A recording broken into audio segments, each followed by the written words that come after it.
Qytetarë të shumë protestuan kundër projekt ligjit për barazinë gjinore para godinës së Kuventit me pankartat "Deputet mos votoni kundër fëmijëve". Projekt ligji i barazisë gjinore antifamilje largoni duart nga fëmijët para nisjes së seancës plenare. Protesta u organizua nga Koalicioni Shqiptar Pro Familjes dhe Jetës. Protestës ju bashkuan edhe deputetët e opozitës, Sali Berisha, Klevis Balliu, Teti Blushi, Belind Këlliçi dhe Tritan Shehu.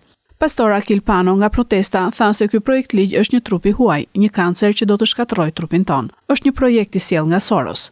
Joba nga 1,5 milion lekë vjetra deri në burgime, të gjitha këto janë brenda këtij projekt ligji që vjen nga Ministria e Anti-Shëndetit, nga Ministria që projekton surrogaci në Shqipëri, nga Ministria që quhen vetë Ministria e Shëndetësisë dhe Kujdesit Social, por që nuk është në gjendje të kurojë gratë smuara me kancer tek onkologjiku.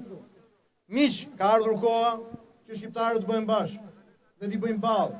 Thakmës që kërkon të shkatërrojë thelbin ton, historinë ton, traditën, fen, kulturën, gjuhën, martesën, familjen, fëmijët, të sotmen dhe të nesërmen. Për këtë arsye unë sot dëshiroj t'i drejtohem Taulant Ballës, kreu të grupit parlamentar të Partisë Socialiste. Taulant, hiq dorë. Komunitetet fetare kanë dalë me një deklaratë dje.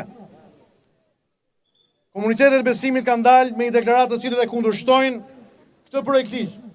Ky nuk është projekt ligji i shqiptarëve për shqiptarët. Ky është projekt ligji i George Sorosit për shqiptarët. Ky është një trup i huaj, ky është një kancer i cili synon të shkatërrojë një herë për gjithmonë Shqipërinë tonë.